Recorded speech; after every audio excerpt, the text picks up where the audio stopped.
Kaibigan, topic po natin itong sobrang init na panahon. Okay? Ngayon, sa tingin ko, ngayon sa pinakamainit sa lahat at marami na namamatay dito sa heat stroke. Ayon nga sa pag-aaral, mas marami pa daw ang mamamatay sa heat stroke kumpara sa mamamatay sa baha o bagyo. May mga pag-aaral sa ibang bansa. Kasi ang heat stroke, unti-unti Yung mga heat wave na yan, unti-unti humihina, lalo na matatanda. Tuloy lahat pwede tamaan. Yung mga may sakit sa puso, hihina. Yung may sakit sa baga, hindi na makahinga. Yung mga kahit sa stroke, prone din sa stroke pag umiinit. Merong mga sakit na magugulat kayo, mas dumadami. Yan ang pag-uusapan natin. Yung pagmamanas, mas marami. Magugulat na lang kayo, nagmanas kayo. Yung mga pinupulikat, mababa potassium, bigla. Yung mga nagkaka-rashes, bigla. At yung nahi-heat stroke mismo. Tapos mamaya, magbibigay tayo ng mga tips. 24 tips para malabanan ng heat stroke. At least meron kayong idea kasi hindi natin masasabi. Unti-unti kasi yung pinsala nitong heat stroke at sa init. Pag sinabing heat wave, sunod-sunod ilang araw sobra init. Pwede na natin tawaging heat wave. 5 araw sunod-sunod. At bukod dito sa init ngayon, kumpara sa ibang taon, mataas yung humidity. Ibig sabihin, pag humid na, tapos mainit pa, ito yung tinatawag na heat index. Kaya grabe talaga. So, hindi makahinga talaga kahit sa loob ng bahay ang init. Pag heat stroke, ang warning signs yung pinapawisan. Lagi ng uhaw. Okay? Hilo na, lightheaded na siya. Yung kulay ng ihi natin ngayon, grabe. Kahit ako, dati, mga yellow lang ang ihi ko dati. Ngayon, nag-yellow orange na Iba na usapan. Di mo napapansin, talagang nauubusan tayo ng tubig. Nako-confuse na. Umiinit na yung katawan, yung kamay nyo, namamaga na, mas paga na siya. Yung sing-sing ay na mapasok, kahit yung tsinelas, yung rubber shoes, magugulat kayo. Kala nyo may heart problem na, biglang nagmanas. So, umiinit yung katawan, mabilis ang pulso, pwede mag-convulsion, pwede mamatay. Ano ang pwede natin inumin? Ano na ba? Diretso na tayo sa inumin? O pwede na, diretsuhin ko na. Si-shortcut ko muna. Nandito kasi sa list ko marami ako na sulat at na print Pag sa inumin, pang mahirap mo na, maraming tubig, pwede. Kung may buko kayo, pwede. Buko, maraming buko. O kung mga ice buko kayo, pwede. So, buko, may electrolytes, mura yan na sports drink. Tubig, pwede rin. Kung walang buko, tubig, tsaka saging, pwede rin. Tubig, saging, may tulong din yon. Yung buko, konting sugar lang. Sa mga may pera, hindi po natin ina-advertise to. Okay, wala ako ina-advertise. Kung may nakita kayo, fake news yon. Alam niyo naman, di ako magbebenta ng kahit ano.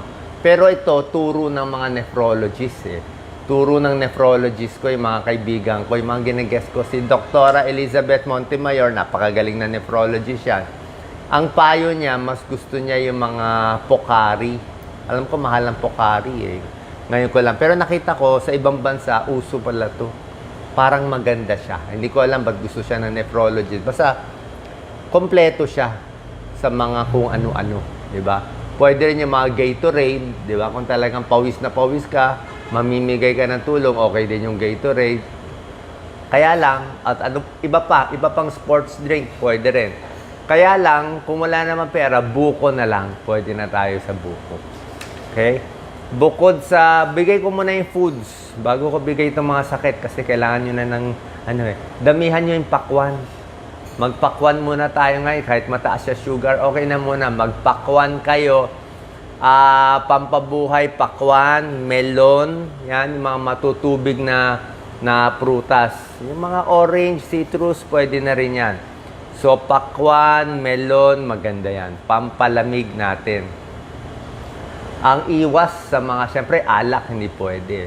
Alak, lalo ka madidehydrate at maraming karne para hindi rin maganda, para mapapainit ka lang lalo. Okay, so dito sa heat stroke, iwas tayo. Next, ang mahalaga ito, magugulat kayo. Naging problem ko to Manas, heat edema. Heat edema, bagong sakit. Hindi nyo pinapansin to. Magugulat na lang kayo, biglang mamabangga ang kamay, biglang namamaga ang binti, biglang namamaga ang hita. Kaya akala ko nga, may heart problem na tayo bigla Yung pala, dahil sa init, ang delikado kasi yung mula sa medyo malamig ng January, February, March, tapos biglang iinit ng March, April, May. Yung transition from medyo malamig to papunta sa init, yun ang delikado. Pero kung mainit na ng 6 na buwan, kunwari mainit, masasanay din yung katawan Masasanay siya. Pero yung ngayon di pa sanay, yun ang mahirap. Kaya nagkakaroon ng heat edema, namamaga ang paa, tumataas yung aldosterone, may water retention, naiiwan yung tubig sa katawan, at namamaga. Kita mo yung mga ano natin, ugat. Galit na galit siya ngayon di ba? Pawis nga like ngayon, dito pawis ako. May aircon yan, pero pawis tayo, hindi maiwasan Tapos to, kita nyo kaya yung sa paa natin, namamaga din yung mga ugat natin. At dahil namamaga, lumalabas yung tubig, nagmamanas. Ano gagawin? Pwede mag-support stockings, yung compression stockings. Ang ginagawa ko ngayon, trick ko sa gabi. Sa gabi, pag ihiga tayo, ginagawa ko 2 o 3 unan, nakapatong yung paa ko. Nakapatong yung paa. So, kung kaya buong gabi o at least 2 to 3 hours. So, within 2 to 3 hours, mababawasan yung manas. Tapos pag nakahiga ka, medyo taas-taas mo lang konti. Yun lang magagawa natin. Okay? Heat edema. So, hindi naman yan delikado. Hindi kailangan magpa-hospital, hindi agad magpapa-consult. Kung may pera kayo, pwede mag-consult. Pero heat edema yan. Pag nasanay din sa init, mawawala din yung heat edema. Tingnan nyo, kung napunta kayo sa malalamig na lugar, sa ibang bansa, walang manas, di ba? Meron din sakit na heat rash. Alam nyo, heat rash. Bungang araw, prickly heat. Kaya naglalabasan itong mga kati-kati. Ibig sabihin kasi yung pawis, nagbabara. Kaya nagkakaroon ng heat rash. Nagkakabungang araw dito sa likod.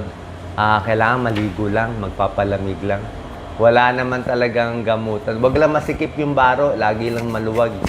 Mas maluwag ang baro, mas maganda. Wag kamot-kamutin.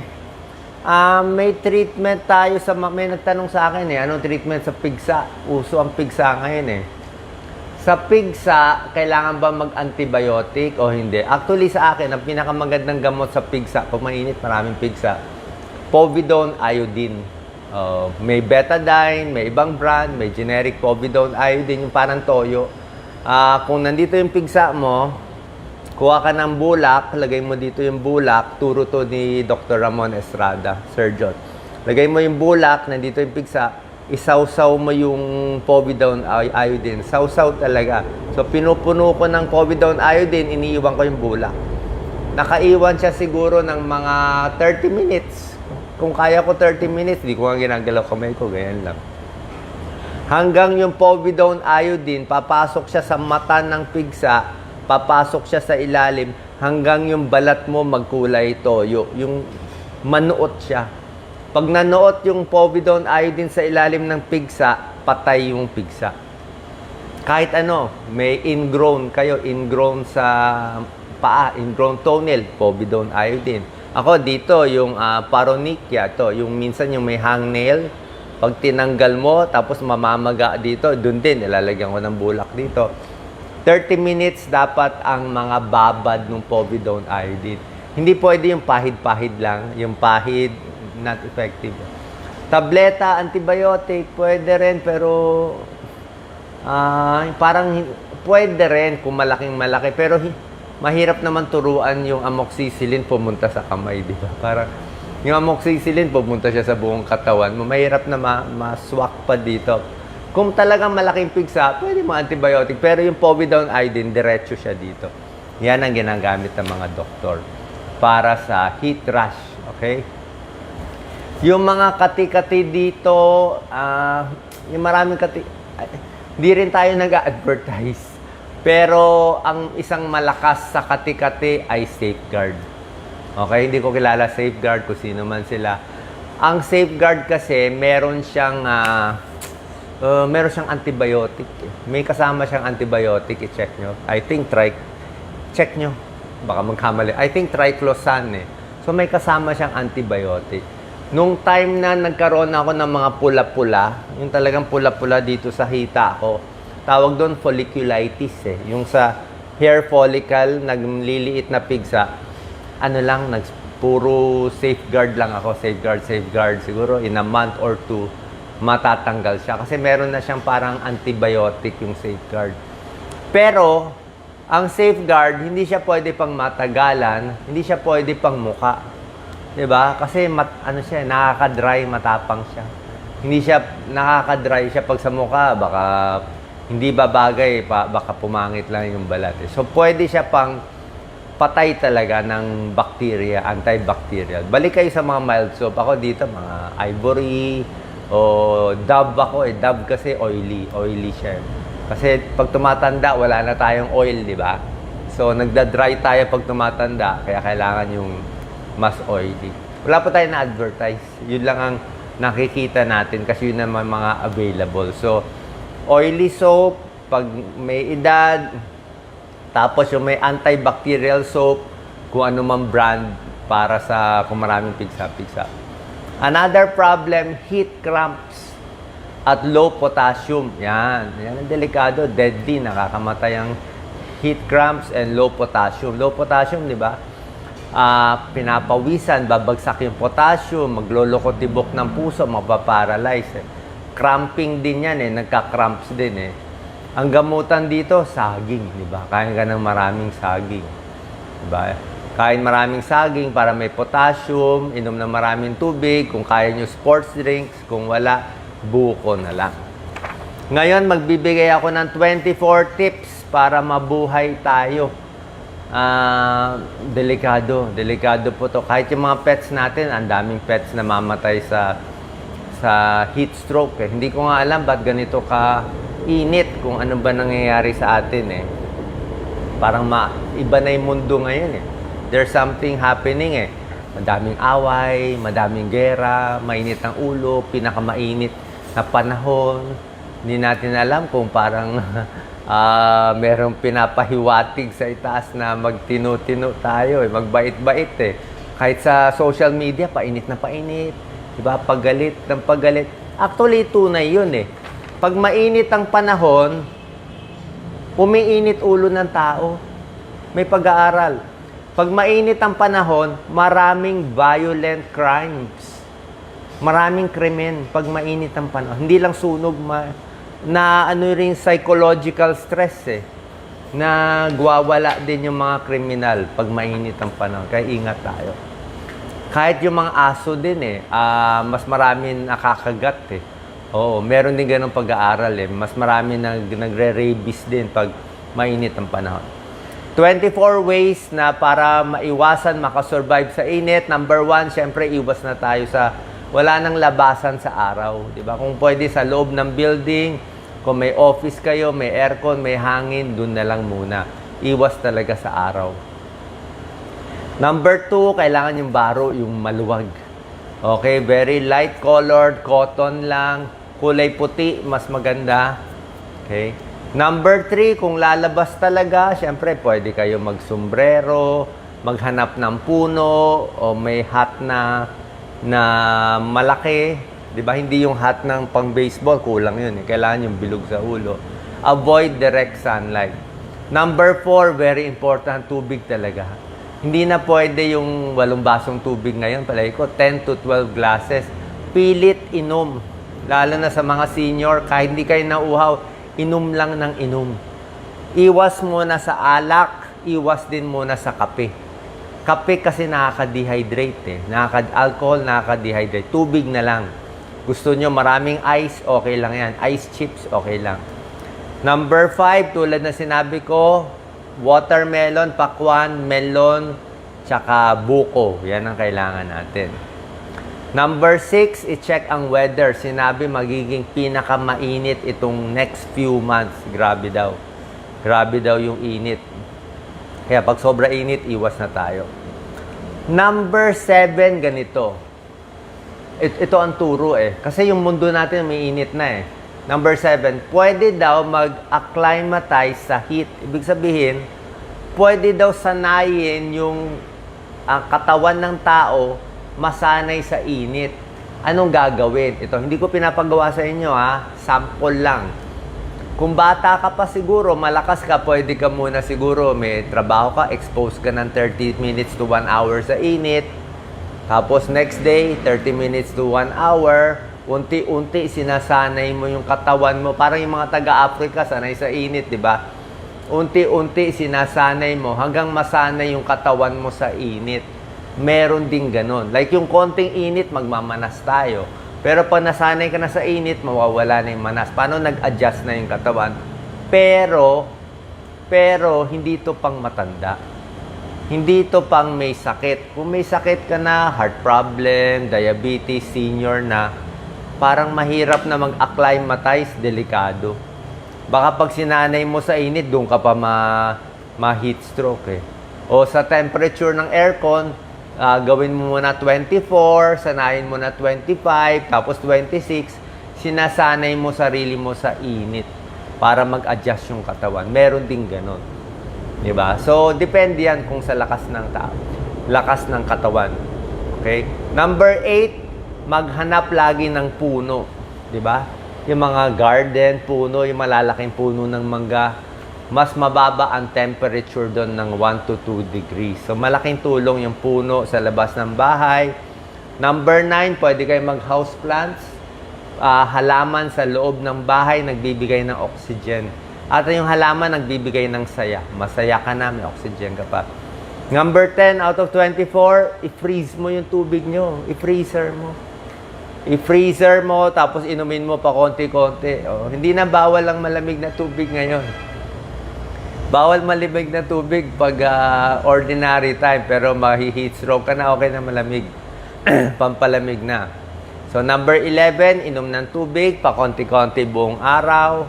Number 12, check ang kulay ng ihi. Pag nagkulay orange na, inom agad 1 baso, 2 basong tubig. Number 13, magagalit yung mga amo nyo sa akin. Number 13, mag-break sa trabaho.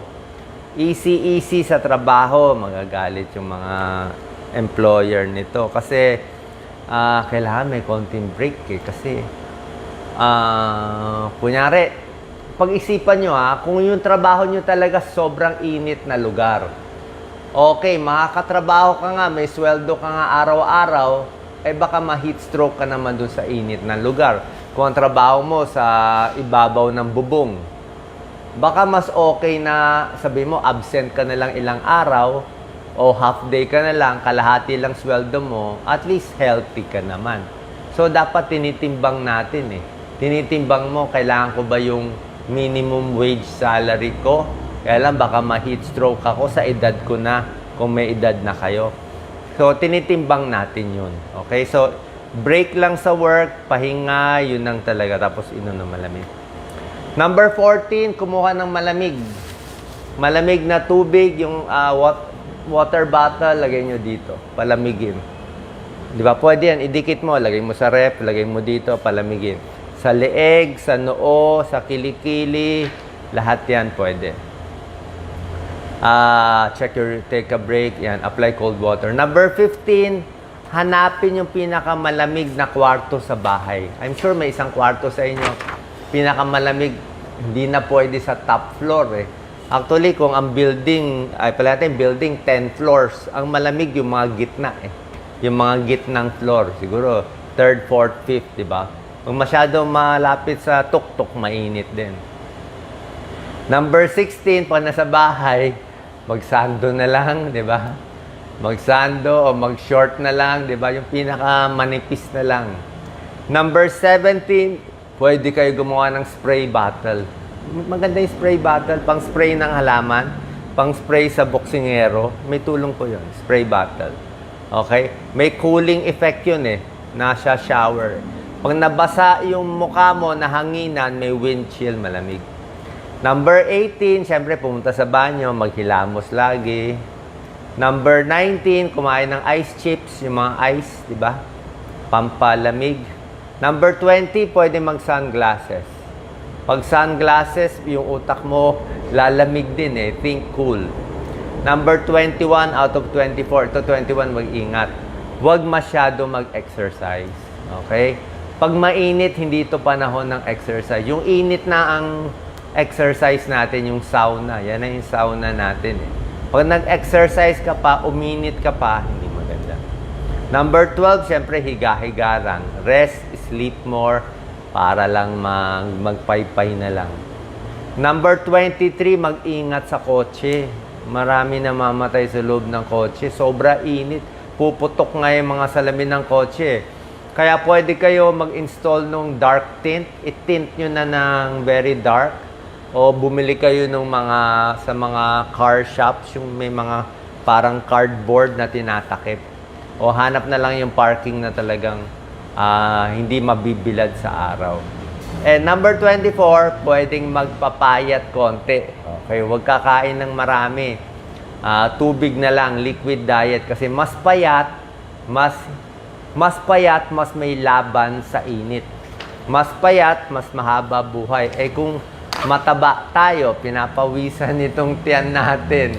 'Di ba? Marami tayong mga folds sa kilikili, mas mataba, mas pawisin eh. Marami na siyang taba kasi yung overweight. Pero mas payat, mas kaya nila yung init. Okay, sana po nakatulong tong tips. Ingat po tayo, sana makasurvive tayo dito sa init ng panahon. Lastly, yung mga may high blood, may diabetes, check nyo lang yung blood pressure nyo kasi baka magloko ang BP nyo ngayon sa init ng panahon eh. Pag na-dehydrate kasi kayo, baka bumagsak yung blood pressure eh. So, ina-adjust din yan dito sa init ng panahon. Salamat po, kumain ng saging, minom ng buko, yan ang panlaban natin sa init. God bless po.